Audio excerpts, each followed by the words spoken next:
अब ये जो मॉड्यूल्स हैं वो इनपुट आउटपुट से भी आ सकते हैं और ये मेमोरी से भी आ सकते हैं। और सीपीयू क्या है, ब्रेन है। तो सीपीयू की जो नॉर्मल प्रोसेसिंग है, सीपीयू की जो नॉर्मल प्रोसेसिंग है वो कहीं ना कहीं इंटरप्ट हो जाती है।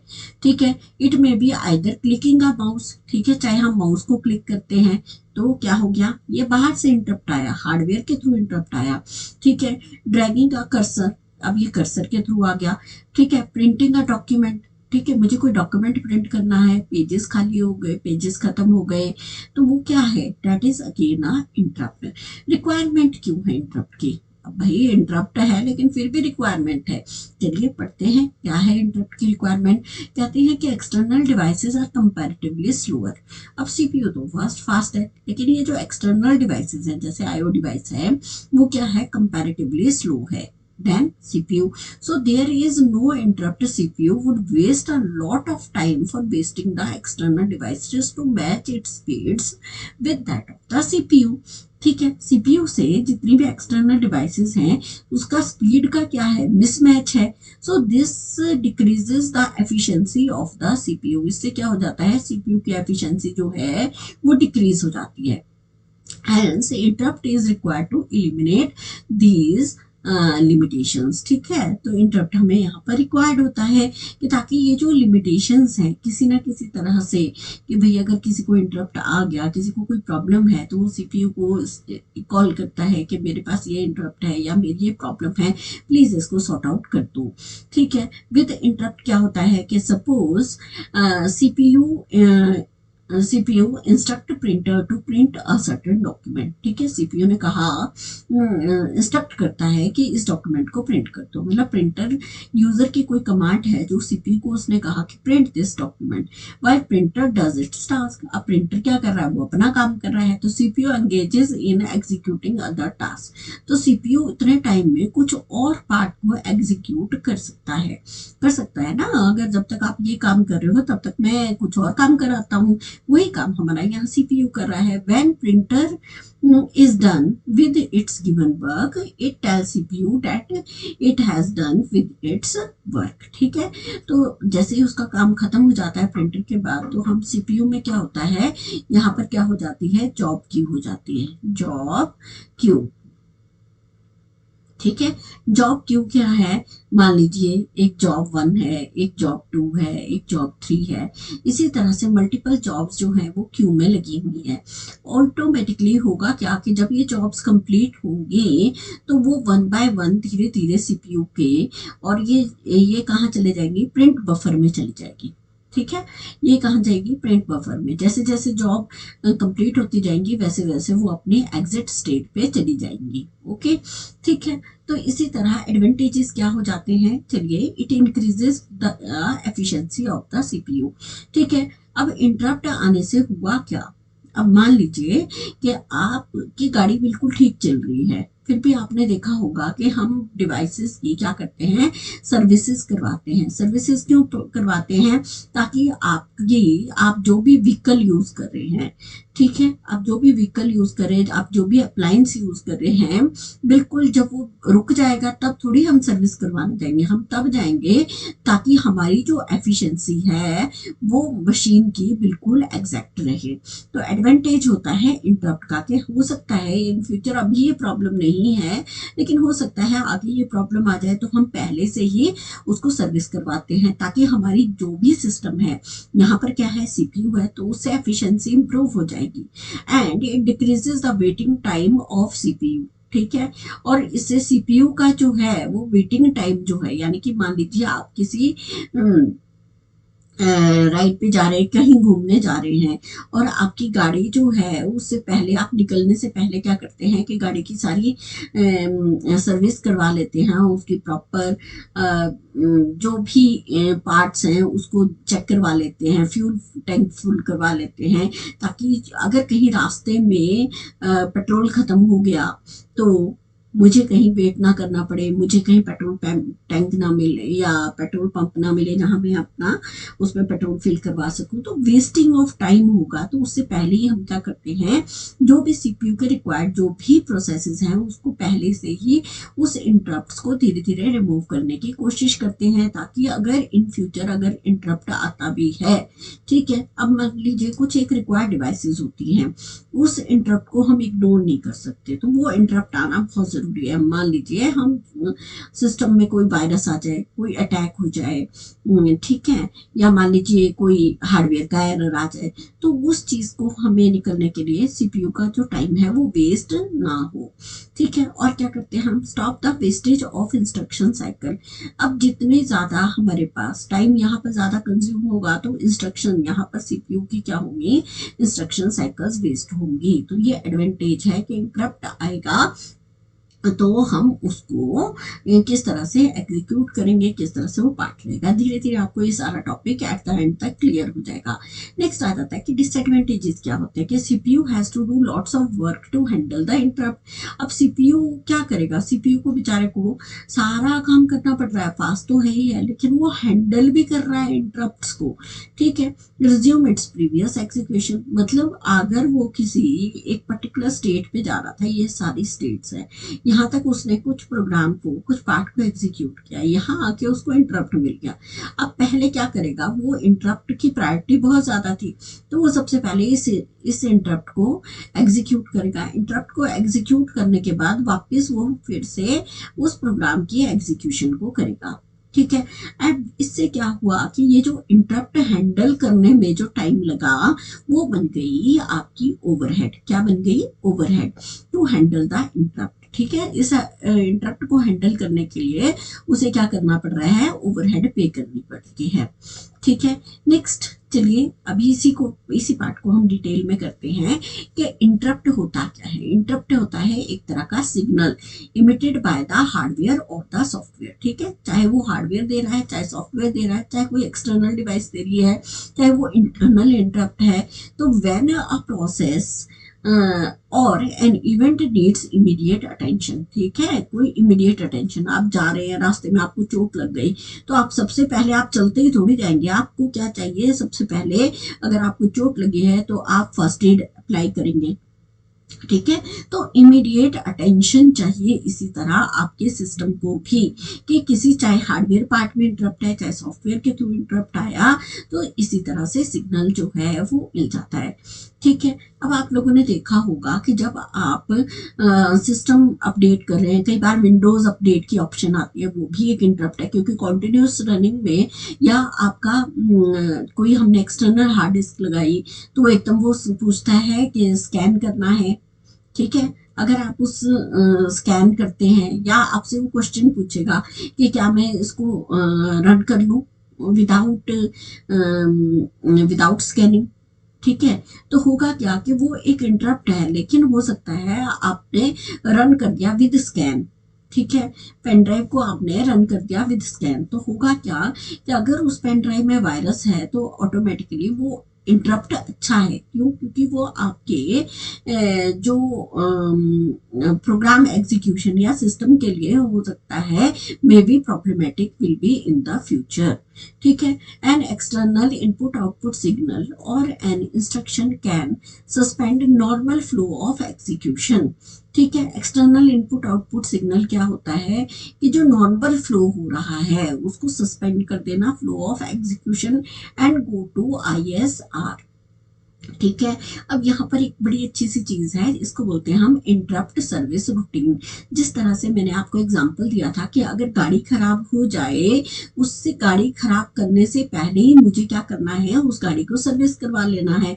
या कुछ आपने देखा होगा कि रूटीन में आपका जो सिस्टम है, मान लीजिए आपने एक एक्शन लगा रखा है अपने सिस्टम में कि जब भी आपका सिस्टम रन हो उससे पहले वो उसको स्कैन करे। तो वो एक तरह से रूटीन है कि जो आपका नॉर्मल प्रोसेस विंडोज अपलोड हो रही हैं तो उससे सबसे पहले आपको कोई भी टास्क करना है, लेकिन उससे पहले आपका सिस्टम क्या करेगा, स्कैन करेगा आपके कंप्लीट सिस्टम को। तो ये एक तरह से रूटीन हो गया। ठीक है, once service program resumes its state, जैसे वो पूरा स्कैन कर लेगा तो ऑटोमेटिकली ये क्या कर लेगा, अपनी स्टेट को रिज्यूम करेगा। ओके, नेक्स्ट क्या आ जाता है, it alerts the processor to a high priority process requiring interruption. ठीक है, कोई हाई प्रायोरिटी प्रोसेस आ गया, ठीक है, तो उसने क्या कर दिया, जो रिक्वायरमेंट थी, मान लीजिए अगर 5 बच्चे, ये नेटवर्क प्रिंटर लगा हुआ है, क्या है ये आपका नेटवर्क प्रिंटर है। ठीक है, अब इस नेटवर्क प्रिंटर पे सभी बच्चों की जॉब लगी हुई है, मान लीजिए J1 है, J2 है, J4 है। ठीक है, ये सब ने अपने अपने सिस्टम से कमांड दे रखी है। लेकिन इसी टाइम हाई प्रायोरिटी प्रोसेस आ गया, मान लीजिए जो उस ऑर्गेनाइजेशन के प्रिंसिपल हैं उन्होंने क्या करा, अपनी कमांड दे दी, तो जितनी भी जॉब्स हैं वो सारी एग्जिट स्टेट में आकर सबसे पहले उनको प्रायोरिटी दी जाएगी। तो हाई प्रायोरिटी प्रोसेस है जिसने बाकी सभी जॉब्स को रोक कर अपने क्या कर दिया, इंटरप्शन कर दिया, प्रीएम्प्ट कर दिया उन प्रोसेसेस को of the current working of the process. ठीक है, नेक्स्ट आ जाता है इंटरप्ट सर्विस रूटीन। होता क्या है, N input output device one of the bus contour lines. ठीक है, ये भी एक तरह से क्या है, बस कंट्रोल लाइंस है जो बस के थ्रू हम क्या करते हैं, is dedicated for this purpose and is known as the interrupt service routine. ठीक है, अब जो इंटरप्ट सर्विस रूटीन है वो भी बसेस के थ्रू ही जा रहा है।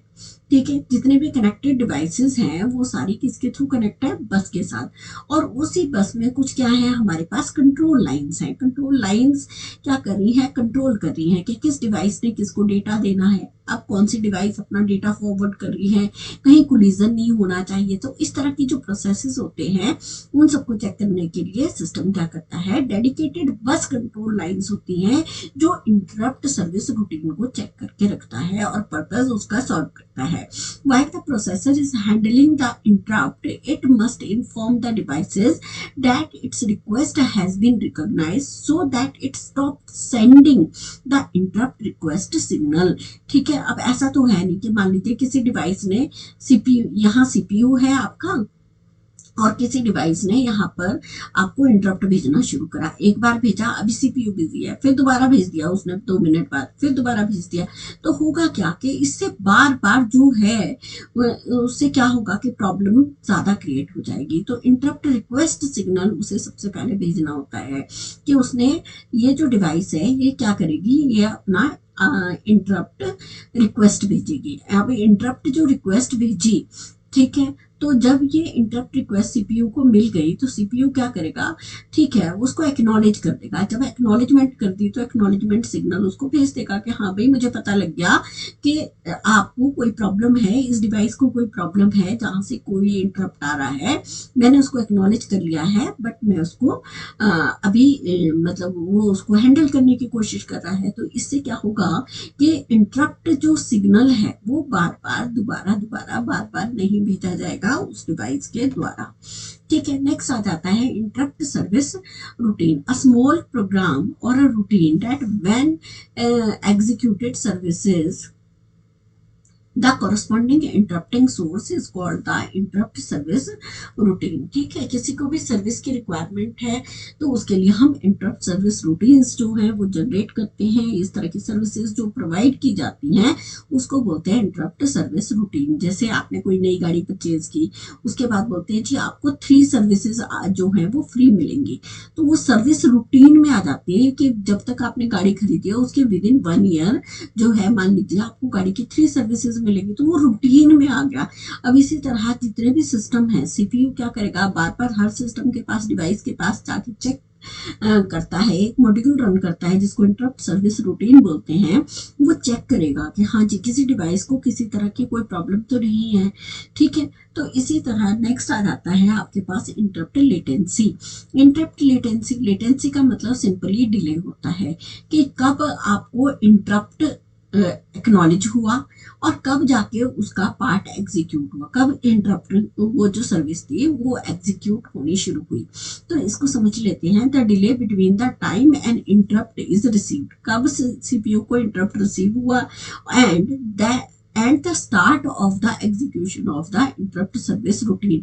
मान लीजिए आप गाड़ी की सर्विस करवाने गए या आपने मशीन की सर्विस, आपने कंप्लेंट डाल दी, ठीक है। मान लीजिए आपके घर में कोई अप्लायंस खराब हो गया है, कब आपने डेट डाली, कब आपने अपनी रिक्वेस्ट डाली और उसके बाद कब आपके पास इंजीनियर आके वो आपकी प्रॉब्लम को सॉर्ट आउट करता है, तो वो हो गई लेटेंसी। आपने अभी बोला, आप बोलेंगे वाह, अगर वो विद इन 1 आवर आ गया, आप बोलेंगे वाह आपकी तो सर्विसेज बहुत अच्छी हैं कि अभी हमने रिक्वेस्ट करी और आपने फटाफट से हमारी सर्विस भी कर दी, आप जल्दी आ गए। और अगर आपने सपोज कोई रिक्वेस्ट डाली है और उसके काफी टाइम बाद अगर कोई आपको सर्विस देने के लिए आता है तो डेट मेक्स अ लेटेंसी, ठीक है। तो फर्स्ट केस में क्या हुआ, लेटेंसी कम हुई जब 1 आवर था, लेकिन अगर वही 4 या 5 दिन बाद आपका प्रोडक्ट सर्विस हो रहा है तो वो क्या हो जाएगी, लेटेंसी हो जाएगी।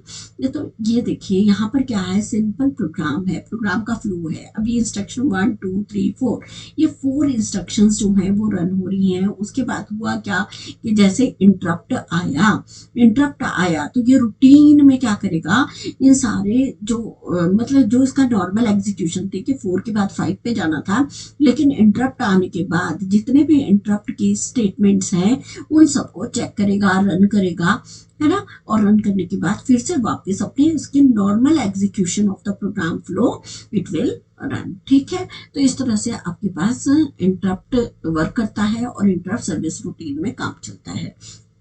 नेक्स्ट आ जाता है हमारे पास इंटरप्ट्स कौन कौन से हैं, जैसे इंटरनल इंटरप्ट है, सॉफ्टवेयर इंटरप्ट है, एक्सटर्नल इंटरप्ट है और हार्डवेयर इंटरप्ट। चलिए एक एक करके समझते हैं। तो इंटरनल इंटरप्ट क्या होता है, when a user performing an operation which contains any type of error, ठीक है। जब कोई परफॉर्म कर रहा है ऑपरेशन और उसको क्या आ रहा है, एरर आ रहा है। मान लीजिए मैं कोई एक सर्किट डिजाइन कर रही हूँ, जो मुझे आउटपुट चाहिए वो आउटपुट नहीं आ रही, वो आउटपुट मुझे नहीं मिल रही है, तो it means that is having an error. So that the internal interrupt are those which are occurred by the some operations or instructions, and the operations those are not possible but a user is trying for that operation, ठीक है। लेकिन हम क्या करते हैं, मान लीजिए मैंने कोई प्रोग्राम लिखा, ठीक है। अब सिंपल सा प्रोग्राम तो आप सभी लोगों ने लिखे होंगे अभी तक। तो जब भी आप कोई प्रोग्राम लिखते हैं तो उसमें क्या हो रहा है, एरर आ रहा है। एरर आपको क्यों पता लग रहा है, क्यों, क्योंकि जो आपको आउटपुट चाहिए वो आपको आउटपुट नहीं मिल रही। तो इसी तरह अगर मैं कोई सर्किट या कोई मैं लॉजिक डिजाइन कर रही हूँ और वो लॉजिक मेरा कहीं गड़बड़ा रहा है, वो इंटरनली कहीं से इंटरप्ट आ रहा है, तो वो क्या बन गया आपका इंटरनल इंटरप्ट, ठीक है। प्रॉपर ऑपरेशंस हम करी जा रहे हैं, इंस्ट्रक्शंस पास कर रहे हैं, लेकिन फिर भी हमें एग्जैक्ट जो रिक्वायरमेंट चाहिए वो हमें नहीं मिल रही है, ठीक है। So that is called internal interrupt. Next आ जाता है my dear a software interrupt. Software interrupt क्या होता है, अब सिंपल सा पता लग रहा है इसके नाम से ही कि जब भी हम कोई सॉफ्टवेयर को यूज करते हैं, ठीक है, सॉफ्टवेयर को यूज करते हैं, कोई एक्सेप्शन आ गया, कोई एरर आ गया, तो वो क्या है, that is done through the software interrupt, ठीक है। Also called an exception is an interrupt that is caused by the software, so usually by a program in user mode, ठीक है। यूजर मोड में यूजर यूज कर रहा है ना, मान लीजिए किसी बैंक के लिए या किसी ऑर्गेनाइजेशन के लिए आपने एक सॉफ्टवेयर डिजाइन करके दिया, ठीक है, लेकिन सॉफ्टवेयर वैसा काम नहीं कर रहा, उनको एग्जैक्टली वैसी स्टेटमेंट, वैसी डेटा स्टोरेज, वैसी फिजिबिलिटी नहीं मिल रही है जैसी उन्हें चाहिए। तो होगा क्या, उस केस में वो जो इंटरप्ट बना वो बना आपका software interrupt. Each type of software interrupt is associated with an interrupt handler. अब जो भी इंटरप्ट है उसको इंटरप्ट हैंडलर क्या करेगा, वो उसको चेक करेगा, वो करेगा कि हाँ जी, हाँ ये एरर है। जैसे आप लोगों ने सी में कंपाइल करे होंगे कुछ प्रोग्राम्स, तो जब आप कंपाइल करते हो तो वहाँ पर जो इंटरप्ट हैंडलर है वो आपको बताता है कि आपकी जो आउटपुट है ये इसमें सिंटेक्स एरर है, ये कंपाइलर एरर है, रन टाइम एरर है। तो वो जो एरर्स हैं वो ये आपको शो कर रहे हैं कि ये प्रोग्राम जो है तब तक एग्जीक्यूट नहीं होगा जब तक आप लाइन नंबर 4 पे, लाइन नंबर 7 पे, ठीक है, जो सेट ऑफ एरर्स है आप उनको जब तक ठीक नहीं कर दोगे तब तक वो प्रोग्राम, आपकी सिस्टम एप्लीकेशन प्रोग्राम सेम वैसे वर्क नहीं करेगी जैसे करनी चाहिए। ठीक है, नेक्स्ट आ जाता है एक्सटर्नल इंटरप्ट। एक्सटर्नल इंटरप्ट क्या हुआ, जैसे मान लीजिए अभी आपके पास सिस्टम है, अभी आप कोई काम कर रहे हो, अचानक किसी ने पेन ड्राइव लगा दी तो एकदम आपके यहाँ पर स्क्रीन पे पॉपअप मेन्यू ब्लॉक होना शुरू हो जाएगा, तो वो हो गया external interrupt.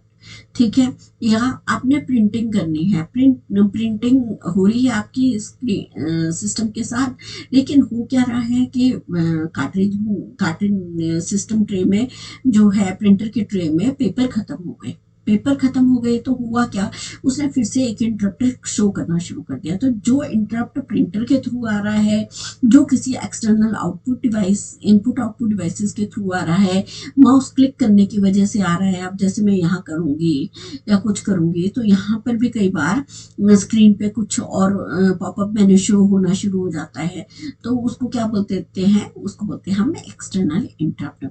occurs only when input output device request for any operation and the CPU will execute that instruction first when a program is executed। जब प्रोग्राम एग्जीक्यूट होगा and when we move the mouse on the screen then the CPU will handle this external interrupt first and after that he will or it will resume with his operation। ठीक है, with its operation। So hardware interrupt were introduced as a way to avoid wasting the processor's valuable time। ठीक है, hardware interrupt जब introduce होता है तो mainly इसलिए करा जाता है कि वो अवॉइड करने की कोशिश करता है कि जो प्रोसेसर है उसका जो वैल्यूएबल वेस्टेज जो टाइम है वो वेस्ट नहीं होना चाहिए। तो कई तरह के मेथड्स यूज करे जाते हैं, जैसे पोलिंग लूप्स यूज करा जाता है, waiting for external events use करा जाता है। तो ये आगे आने वाली स्लाइड्स में हम स्टडी करते हैं कि recording data from external devices. ठीक है, इसी तरह बेनिफिट्स क्या हो जाते हैं, मतलब एडवांटेजेस ही हैं एक तरह से। देखिए, इन 8086 हैज 2 हार्डवेयर इंटरप्ट पिंस। ठीक है, फर्स्ट क्या है, NMI। ठीक है, NMI एंड इंटरप्ट रिक्वेस्ट, इसको बोलते हैं हम interrupt request. NMI is a non maskable interrupt, इसको बोलते हैं हम non maskable interrupt. Non maskable क्या है, ये आप सबको पता होगा। नॉन मास्केबल जो है ये एक तरह का हार्डवेयर इंटरप्ट होता है। क्या होता है, हार्डवेयर इंटरप्ट होता है। ठीक है, and INTR is a maskable request. जो रिक्वेस्ट होती है, इंटरप्ट रिक्वेस्ट जो होती है ये मास्केबल इंटरप्ट होती है। ठीक है, अब ये जो रिक्वेस्ट है, चलिए मैं यहाँ थोड़ा सा आपको क्लियर कर देती हूँ कि जिस तरह से कोविड की सिचुएशन में हम सब लोग क्या करते हैं, मास्क लगा कर जाते हैं। ठीक है, तो मास्क लगाने से ये पक्का तो नहीं है कि हम थोड़ा हम कोविड की सिचुएशन से बच सकते हैं, लेकिन हम उसको क्या कर सकते हैं, हम उसको डिले कर सकते हैं। ठीक है, हम अपना बचाव कर सकते हैं। इट मीन्स हम क्या कर रहे हैं, उसको इग्नोर कर सकते हैं।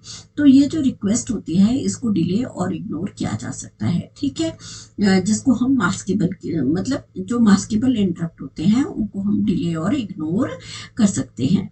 Okay, so having low priority, यानी कि ये जो मास्केबल हैं ये क्या है, ये लो प्रायोरिटी है, हाई प्रायोरिटी नहीं है इनके।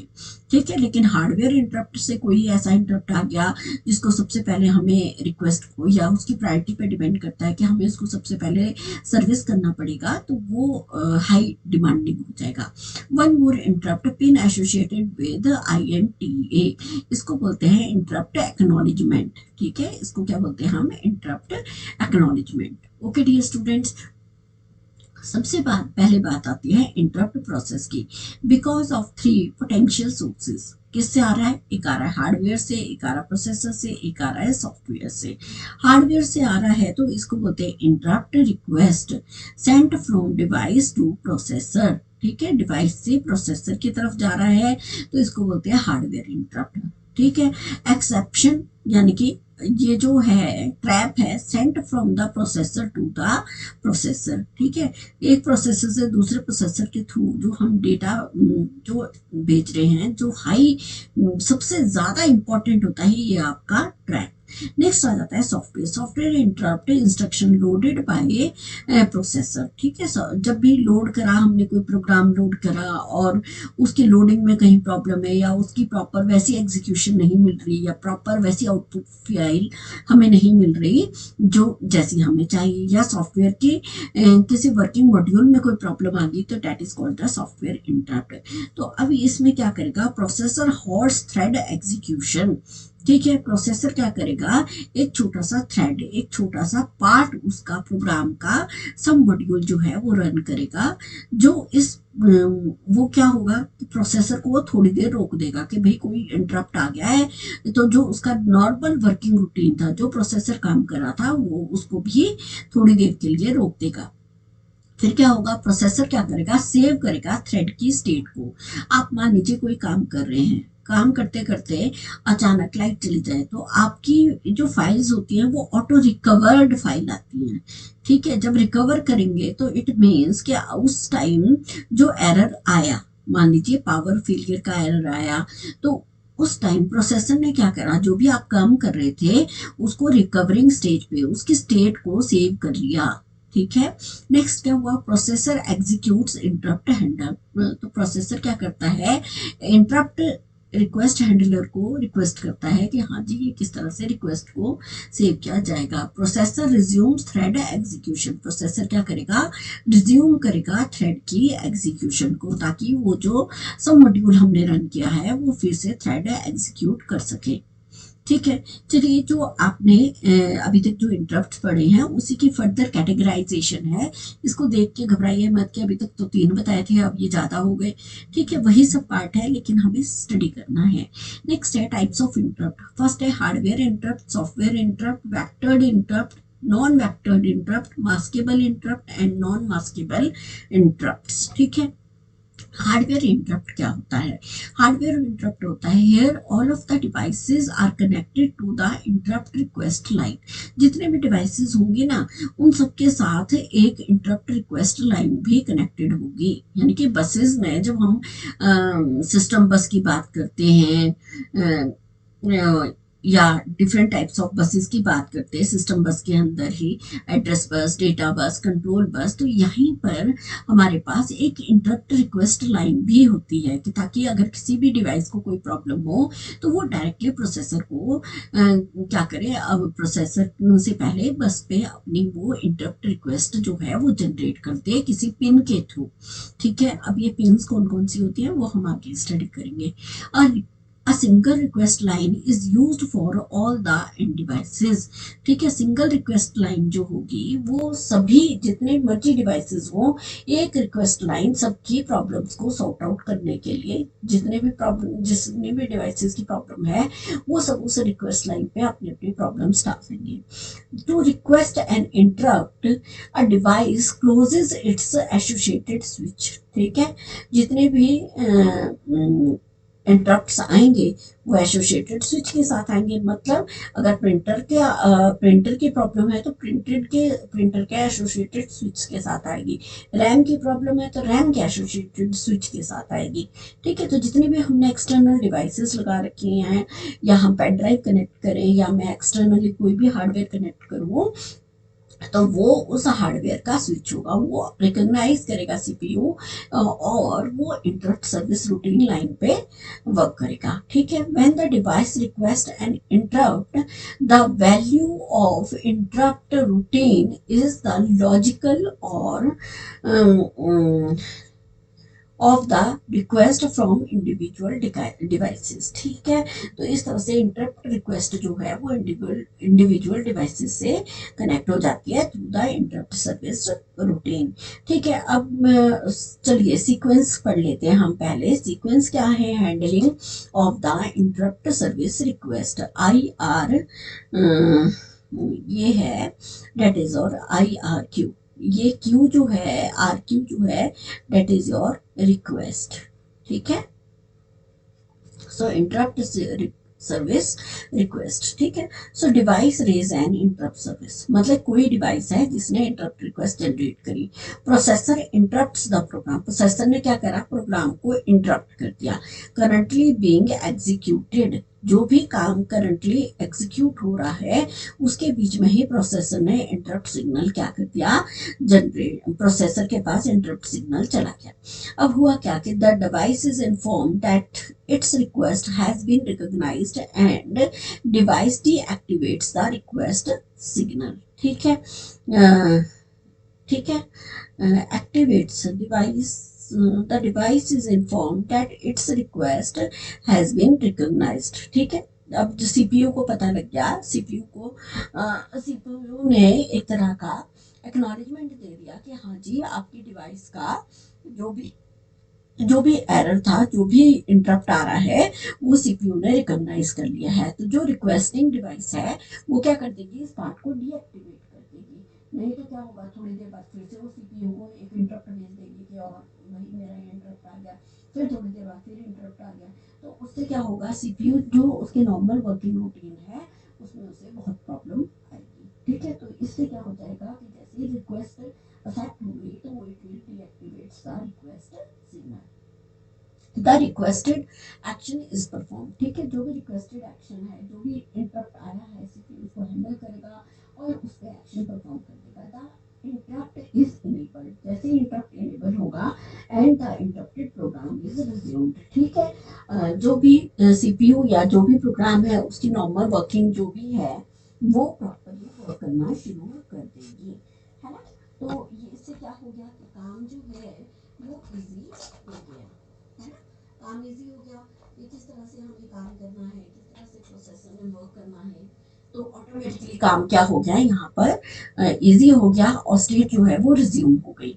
अब इसी में आप लोगों ने देखा होगा पीछे इंटरप्ट मेथड्स जो हैं, हार्डवेयर इंटरप्ट्स के जो मेथड्स हैं वो कौन कौन से हैं, एक है पोलिंग, एक है वेक्टर इंटरप्ट, एक है इंटरप्ट नेस्टिंग। चलिए एक एक करके स्टडी करते हैं। पोलिंग क्या होता है, अब सबसे पहले होता है क्या है कि पोलिंग में क्या होता है, एक सेंडिंग डिवाइस होती है, एक रिसीविंग डिवाइस होती है। इसको हम ऐसे ले लेते हैं सेंडिंग के लिए, इसको लेते हैं रिसीविंग के लिए। ठीक है, अब मान लीजिए जो सेंडिंग डिवाइस है, ठीक है, उसने क्या करा, एक रिक्वेस्ट भेजी, इसको बोलते हैं IRQ। ठीक है, ये अपना काम कर रहा है। रिसीविंग डिवाइस जो है, मान लीजिए ये क्या है आपके पास सीपीयू, ये अपना काम कर रहा है, लेकिन ऑटोमेटिकली हुआ क्या कि इसी टाइम इसने एक रिक्वेस्ट भेज दी। अब जब रिक्वेस्ट भेजी तो अगर ये बिजी है, ठीक है, तो इसमें क्या हो जाता है, नेगेटिव एक्नॉलेजमेंट चली गई। ठीक है, इट मीन्स कि अभी सीपीयू बिजी है। इसने क्या करा, सेंडर ने थोड़ा टाइम स्लॉट बाद, जो भी टाइम डिफाइन होगा इसमें, वो उसने थोड़ी देर बाद फिर से इंटरप्ट रिक्वेस्ट भेजी और इस टाइम ये क्या हो गई, एक्सेप्ट हो गई। तो ये जो आपस में इंटरप्ट रिक्वेस्ट की जो बिट भेजी जा रही है, यहाँ पर जो हार्डवेयर डिवाइसेस हैं वो क्या करती हैं, एक बिट भेजती हैं, चाहे वो 1 है चाहे वो 0 है। Set is the device that is to be serviced first. ठीक है, कि भाई मैंने इंटरप्ट रिक्वेस्ट भेज दी है और 1 है, तो पता लग रहा है कि भाई इसको ये टाइम जो फ्लैग बिट है वो 1 हो गई। अब इसको रिक्वेस्ट की मतलब इसकी रिक्वेस्ट हैंडल करना सबसे ज़्यादा ज़रूरी है। अगर ज़रूरी है तो ऑटोमेटिकली हमें क्या करना पड़ेगा, पहले उसको सर्विस करना पड़ेगा। ठीक है, तो डेट इज कॉल्ड पोलिंग। जब सेंडर और रिसीवर, जब सिग्नल जो इंटरप्ट भेज रही है मशीन और जिसने इंटरप्ट सॉल्व करना है, दोनों आपस में कम्युनिकेशन स्टैब्लिश करने की कोशिश कर रहे हैं, इसको बोलते हैं हम पोलिंग। ठीक है. It is easy to implement but a lot of time is wastage and by interrogating the interrupt request bit of all devices. Interrupt request bit जो है, अब जरूरी तो नहीं है एक को ही प्रॉब्लम होगी, बहुत सारे कई डिवाइसेस को प्रॉब्लम हो सकती है, तो सब लोग अपने अपने इंटरप्ट रिक्वेस्ट बिट जो है वो इंटेरोगेट की जाती है, चेक की जाती है कि किस किस डिवाइस को प्रॉब्लम है और उनके इंटरप्ट्स को टाइमली सॉल्व किया जाता है. ठीक है. इसी तरह नेक्स्ट आ जाता है वेक्टर्ड इंटरप्ट्स. वेक्टर्ड इंटरप्ट्स क्या होते हैं? वेक्टर का मतलब हम सबको पता है कि which has magnitude as well as direction. ये हमने फिजिक्स में पढ़ी है इसकी डेफिनेशन कि वेक्टर का मतलब होता क्या है. इट मीन्स कि any device requesting an interrupt identifies itself. ठीक है. जिस डिवाइस ने रिक्वेस्ट इंटरप्ट भेजा है वो आइडेंटिफाई हो जाए इटसेल्फ, अपने आप के. भाई प्रिंटर की तरफ से प्रॉब्लम है, ये स्कैनर की तरफ से है, ये फैक्स मशीन का है, ये नेटवर्क का है, तो वो ऑटोमेटिकली अपने आप आइडेंटिफाई हो जाए. इन केस के अगर सीपीयू सबके पास एक एक के पास जाके चेक करे, अच्छा इसको इंटरप्ट तो नहीं है, इसको इंटरप्ट तो नहीं है. लेकिन वेक्टर्ड में क्या होगा कि ऑटोमेटिकली वो जो पर्टिकुलर डिवाइस है वो ही आपको एग्जैक्टली बता दे कि ये नेटवर्क एरर है. जैसे इंटरनेट नहीं चलता तो हमें पता लग जाता है कि इंटरनेट नहीं चल रहा है, सिग्नल की प्रॉब्लम है. वाईफाई नहीं चल रहा तो ये वाईफाई की प्रॉब्लम है. प्रिंटर नहीं चल रहा तो प्रिंटर की प्रॉब्लम है. इट मीन्स वो जो डिवाइस है वो ऑटोमेटिकली स्पेशल कोड जो है वो प्रोसेसर के पास भेज दे ओवर द बस. जो भी बस लगी है उसमें इंटरप्ट रिक्वेस्ट लाइन पे वो अपना डेटा भेज दे. It enables the processor to identify the device that generates the interrupt. The special code can be the starting address. Special code क्या होगा? जो उसने बिट भेजी है वो हो जाएगा उसका स्टार्टिंग एड्रेस. ठीक है. Of the interrupt service routine which is located in memory and is called the interrupt vector. ठीक है. चलिए अब आ जाता है इंटरप्ट नेस्टिंग. इंटरप्ट नेस्टिंग में क्या होता है dear students? Here input output devices is organized in a priority structure. ठीक है. अब नेस्टिंग है, ठीक है ना. जैसे आप किसी ऑर्गेनाइजेशन में जाओ, ऑर्गेनाइजेशन में क्या होता है कि ऑर्गेनाइजेशन की हायरार्की होती है, डायरेक्टर है, उसके अंदर जॉइंट डायरेक्टर हैं, असिस्टेंट डायरेक्टर्स हैं, फिर आगे और लोग हैं, तो एक हायरार्की है. ठीक है. अब सबसे पहले अगर किसी ग्रेड 3 के बंदे को या 4 के बंदे को प्रॉब्लम आ गई तो वो अपने ऊपर के बंदे से बात करेगा. ठीक है. मान लीजिए क्लास में अगर स्टूडेंट्स हैं उनको कोई प्रॉब्लम है तो वो पहले अपने टीचर से बात करेंगे, टीचर फिर अपने जो उनके कोऑर्डिनेटर है उनसे बात करेंगे, कोऑर्डिनेटर प्रिंसिपल से बात करेंगे. तो इस तरह से वो जो है वो नेस्टिंग चलती है. उसी तरह यहाँ पर क्या होगा? Here input output devices is organized in a priority structure. जैसे प्रायोरिटी होगी उस स्ट्रक्चर से काम करेगा. So therefore an interrupt request from a higher priority device is recognized whereas a request from a lower priority device is not. ठीक है. जिसके higher priority है चाहे वो 4th लेवल पे ही है, लेकिन अगर उसकी प्रायोरिटी ज़्यादा है, उसकी नीड ज़्यादा है, तो पहले हम उस डिवाइस को उसके प्रॉब्लम को सॉल्व पहले करेंगे as per the priority decided by the devices और we can say processes having priority. ठीक है. उसकी प्रायोरिटी को चेक किया जाएगा, उसकी नीड को चेक किया जाएगा कि उसकी नीड सबसे ज्यादा है तो पहले उस प्रायोरिटी को हैंडल करेंगे.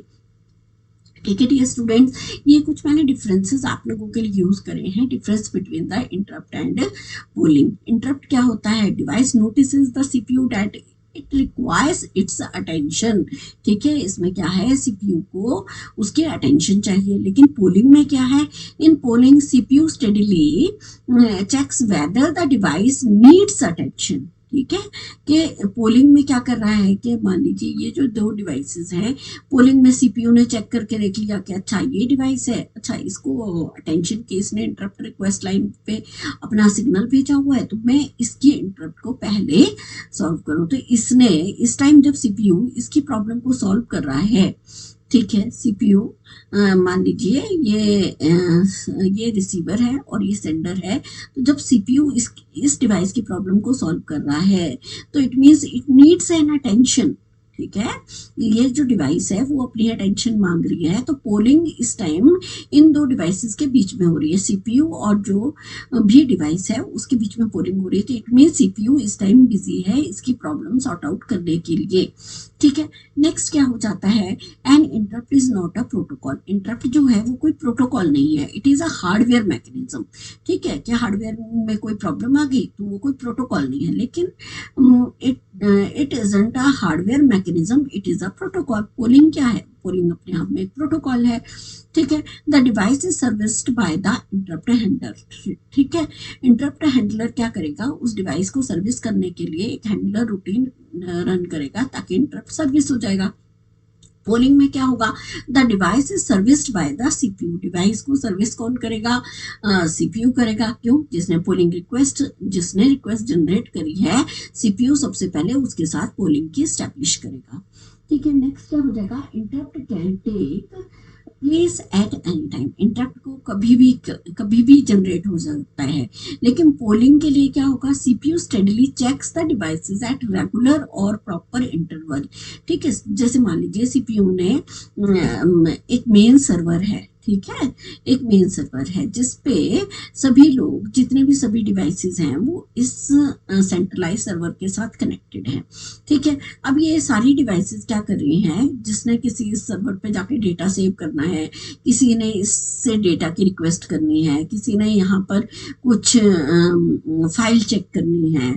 ठीक है, तो होगा क्या कि यहाँ पर स्टेडली सीपीयू को चेक करना पड़ेगा, इस प्रोसेसर को चेक करना पड़ेगा, जो इस सर्वर का प्रोसेसर होगा वो भी चेक करेगा कि हाँ जी इस टाइम इस डिवाइस की रिक्वेस्ट है, पहले इसको चेक करना है, फिर दूसरे को करना है, फिर तीसरे को चेक करना है।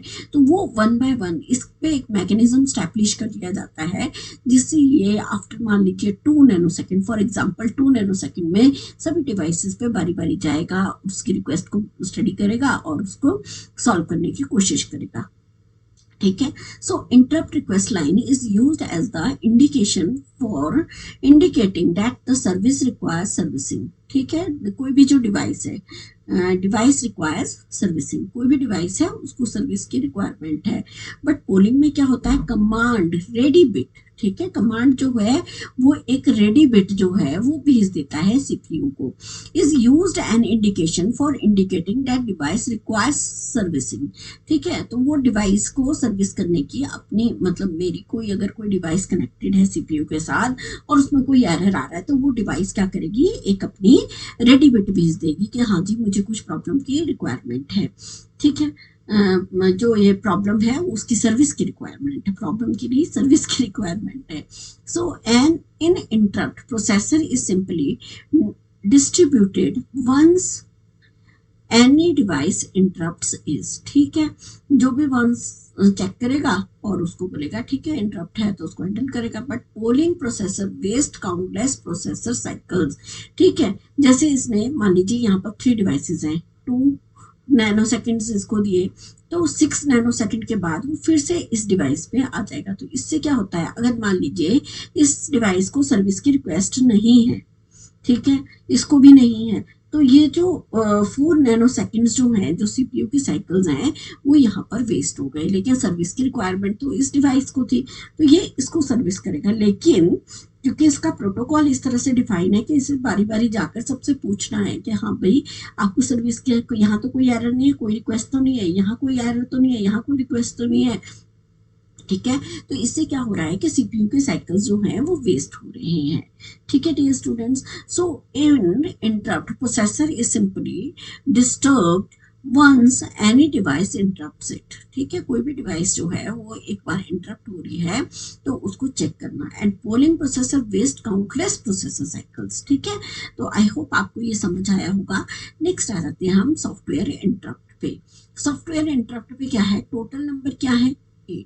ठीक है, total number of software interrupts कितने हैं, 8 हैं। 0 से देखो आरएसटी 0 से आरएसटी 7 तक ये इंटरप्ट है।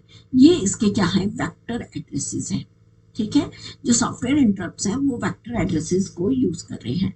ओके, अब ये इसके हेक्साडेसिमल कोड्स लिखे हुए हैं। हेक्साडेसिमल कोड को कैसे कैलकुलेट करते हैं, जो भी वेक्टर एड्रेस होगा, वेक्टर एड्रेस कैसे निकालेंगे, इक्वल टू इंटरप्ट नंबर, किस पिन से नंबर आया है, किस पिन से, 8 पिन्स लगी हैं, ठीक है, या इसमें किस तरह से इसको कैलकुलेट करेंगे, किस पर्टिकुलर RST2 से आया है, RST3 से आया है, जैसे RST2 है यहाँ पर, देखो यहाँ पर RST1 करा है, तो वेक्टर एड्रेस इसका कैसे कैलकुलेट करेंगे, देखो फॉर्मूला लिखा है यहाँ पे, formula is equal to 8 into type, ठीक है। अब ये टाइप कौन सी है, टाइप में हम ले लेते हैं कि ये क्या होगी, 8 बिट नंबर कौन सा है, इंटरप्ट नंबर कौन सा है, और 8 से उसको मल्टीप्लाई कर देंगे, ठीक है। इसी तरह अगर यहाँ पर टाइप 1 से आया, ठीक है, RST1 से आया, तो 1 इंटू 8 कर देंगे, डेट इज 08 हो जाएगा। 08 का हेक्साडेसिमल कन्वर्ट करेंगे तो 008 आएगा। ये मैंने कन्वर्जेंस का चार्ट भी आप लोगों के साथ यहाँ पर यूज करा है कि 4 बिट बाइनरी नंबर्स में हम किस तरह से जो भी हेक्साडेसिमल है उसकी कन्वर्जन करते हैं। आप सबको पता है, हमने BCD में इसको 4 पार्ट्स में डिवाइड किया था, ठीक है। जब हम 4 पार्ट्स में डिवाइड करते हैं तो ऑटोमेटिकली इसकी वैल्यू क्या हो गई, इसकी वैल्यू हो गई 1, इसकी वैल्यू 0 हो गई, 1 और 0, इसमें 1 प्लस करा, तो ये इस तरह से हम इसको कैलकुलेट कर लेते हैं, ठीक है। नेक्स्ट, इसी तरह से हमने क्या करा, RST2 को कैलकुलेट किया, ठीक है, ठीक है डियर स्टूडेंट्स। तो ये RST2 को कैलकुलेट किया तो 2 क्या हो गया, टाइप नंबर इंटू 8, इसको 8 से मल्टीप्लाई करा तो ये क्या हो गया, है ना, 8 बिट्स है ना, 8 मतलब 8 बिट्स है, ठीक है। तो 8 बिट्स है, लेकिन हम उसको हेक्सा में कन्वर्ट करते हैं तो 4 में डिवाइड कर देते हैं, तो ये 16 आ गया, इसका हेक्साडेसिमल ये आ गया, ठीक है। तो इस तरह से हम इसको सॉल्व करते हैं।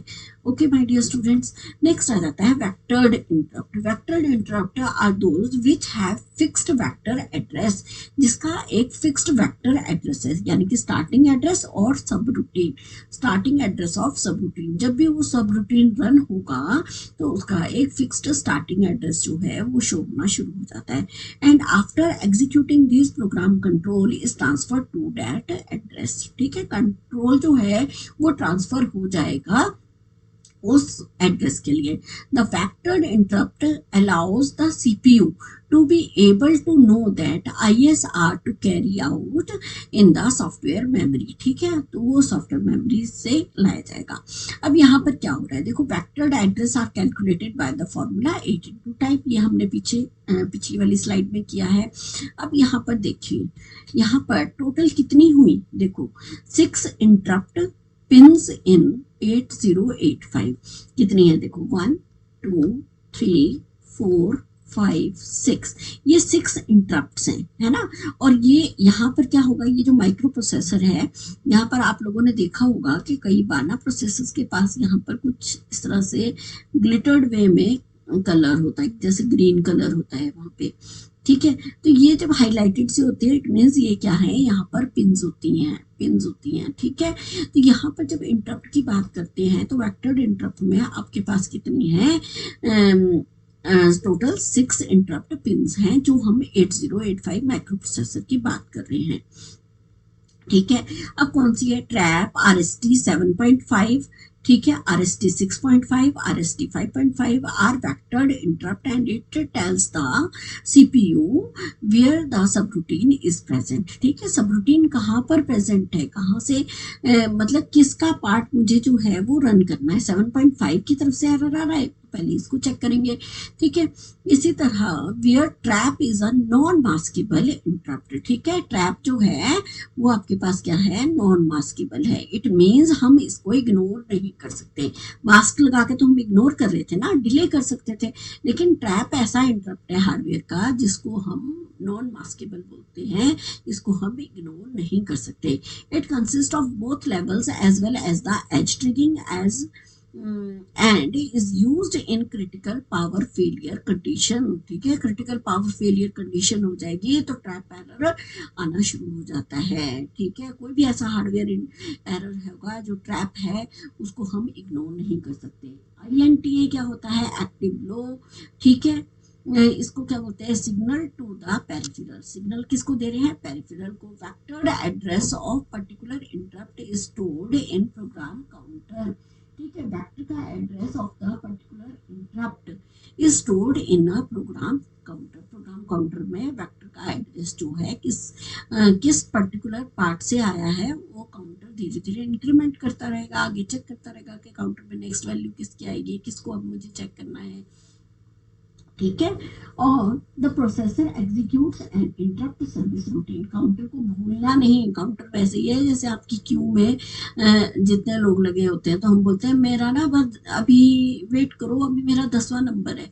ठीक है, तो वो काउंटर भी उसी तरह से जितने इंटरप्ट आते जाएंगे उनको क्या करता रहेगा, क्यू में लगाता रहेगा, और फिर उसी वे में प्रोसेसर को भेजता रहेगा और प्रोसेसर उनको प्रोसेस करेगा। ठीक है, the processor executes an interrupt service routine. तो प्रोसेसर क्या करेगा, इंटरप्ट सर्विस रूटीन करेगा। ठीक है, the interrupt service routine INTR क्या है, नॉन वेक्टर्ड। जब ये रिक्वेस्ट वाला है ना, तो ये नॉन वेक्टर्ड इंटरप्ट है। ठीक है, क्या है, नॉन वेक्टर्ड इंटरप्ट।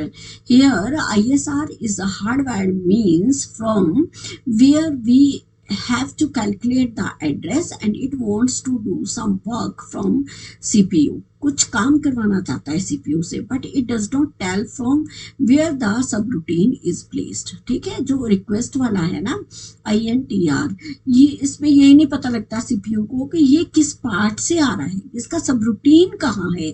ठीक है, तो वो थोड़ा यहाँ पे प्रॉब्लम हो जाती है। सो INTA एक्नॉलेजमेंट। INTA किसके लिए यूज करते हैं हम, एक्नॉलेजमेंट के लिए। ठीक है, ये क्या हो गया आपके पास, INTR, this is non vectored. ठीक है, इसको बोलते हैं हम नॉन वेक्टर्ड, और ये क्या है, ये वेक्टर्ड है। ठीक है, इसी तरह आपके पास INTA क्या है, A मीन्स एक्नॉलेजमेंट। नेक्स्ट आ जाता है dear students, maskable interrupt. Maskable interrupt is the one that is capable of ignoring, hide, disable the instruction of the system CPU alone। ठीक है, CPU जो है मेनली चेक कर लेता है स्पेशली, और ऐसा इंटरप्ट जिसको हम कुछ टाइम के लिए CPU जो है उनको थोड़ी देर के लिए इग्नोर कर सकता है, डिले कर सकता है। ठीक है, जैसे मान लीजिए आपके पास पॉपअप अपडेट की ऑप्शन आ गई, आपका स्कैन की ऑप्शन आ गई, तो वो आप उसको क्या करते हो, थोड़ी देर के लिए डिले कर देते हो, तो CPU उसको फिर से अपने क्यू में डाल देता है और वो थोड़ी देर के लिए डिले हो जाता है। One can easily trigger such interrupts in two major ways, edge trigger और लेवल। एज ट्रिगरिंग के लिए हम इसको यूज करते हैं। ठीक है, ये मास्केबल जो है, ये दिस इज योर कहाँ गया, ठीक है, this is your can be disabled और इग्नोर। ठीक है, मास्केबल जो होता है, मास्क लगा के, सिंपल सा याद रखना है आपने, जब हम मास्क लगाते हैं तो इट कैन बी डिसेबल और इग्नोर। नॉन मास्केबल इंटरप्ट क्या होते हैं, the type of interrupt that the instruction of a system CPU can not ignore. यहाँ पर CPU जो है नॉन मास्केबल, नॉन मास्क लगा के आएगा तो पुलिस वाला पकड़ लेगा। ठीक है, मास्क नहीं लगाया होगा तो पुलिस वाला चलान करेगा। तो ये नॉन मास्केबल इंटरप्ट है जिसको बिल्कुल इग्नोर नहीं किया जा सकता। Disable, we can say it is urgent और high demanding procedure for action requirement. यहाँ एक्शन की रिक्वायरमेंट है, क्योंकि सिंपल सा एग्जांपल लेके चलो कि कोविड की सिचुएशन है, नॉन मास्क जो है, जो मास्क नहीं लगा रखा है उसको हम इग्नोर नहीं करेंगे, वो अर्जेंट है, डिमांडिंग प्रोसीजर है कि सब लोग मास्क लगाएं। ठीक है, तो नॉन मास्केबल अलाउड नहीं है। So it is known as the non-maskable interrupt. Such a type of interrupt usually comes into play when the response time is very critical। ठीक है, रिस्पॉन्स टाइम यानी कि वेरी क्रिटिकल। सबसे पहले इसको पकड़ो जिसने मास्क नहीं लगाया है, तो रिस्पॉन्स टाइम जो है यहाँ पर क्रिटिकल होगा, सबसे पहले हमें उसको अटेंड करना पड़ेगा। When we don't want to disable the interrupt during a normal operation of the system. ठीक है। तो हम यहाँ पर नॉर्मल ऑपरेशन में इस सिस्टम में इस सब चीज़ों को इग्नोर नहीं कर सकते हैं। ठीक है। तो डियर स्टूडेंट्स, ये मैंने कुछ आप लोगों के लिए जो एग्जाम में कई बार क्वेश्चंस पूछे जाते हैं, difference between the maskable and non maskable interrupt, ये मैंने आपके लिए कुछ स्लाइड्स डाले हैं और इसी तरह कुछ हार्डवेयर और सॉफ्टवेयर इंटरप्ट की स्लाइड्स भी मैंने इसी ही प्रेजेंटेशन में डाली हैं। अगर आपको यहाँ पर कोई भी चीज़ समझ ना आए तो प्लीज़, वैसे तो मैंने कोशिश करी है कि आपको हर वो पार्ट समझा सकूं, लेकिन अगर आपको कहीं कोई चीज़ समझ नहीं आती है तो प्लीज़ कमेंट कीजिए, और लेक्चर पसंद आ रहा है तो प्लीज़ शेयर और सब्सक्राइब ज़रूर कीजिए। जल्दी ही मिलेंगे नए लेक्चर के साथ। So keep smiling, keep learning and